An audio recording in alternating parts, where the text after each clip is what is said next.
থাকলে হবে? খাওয়া দাওয়া হবে না নাকি? বাজারেটা যাও। সকাল বেলায় চিলচাচান টাকা। আরে ও রবিবার তো নাকি, একটু ঘুমাতে দাও না।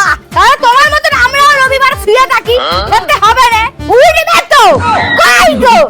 আরে মানা রে, অন্য মাংস খাবি না মাছ খাবি?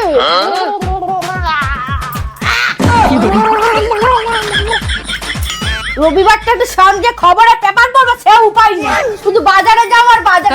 এক কাপ চাটা কখন আসবে শুনি? হ্যাঁ চা করো করো বাকি। হ্যাঁ আনারে চশমাটা দিয়ে দাও, দেখতে পাইনি কিচ্ছু।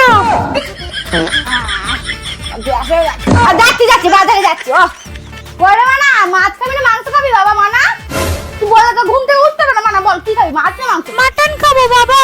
মাটন খাবে, ঠিক আছে বাবা। ওই একটা দেখি চলো, যত ঘুমোচ্ছে সকালবেলা উঠে একটু পড়াশোনা কর, খেলাধুলা কর। তুই কি খাবি? আমি পুঁটি মাছ খাবো বাবা। পুঁটি মাছের দাম কত কি জানিস? 400 টাকা কেজি। ওর হাড়গুলো পড়ে থাকো, তুই খেলি। মানে তুমি ঘুমাও, তুমি শোনো আমার পড়ি। ঘুমো ঘুমো।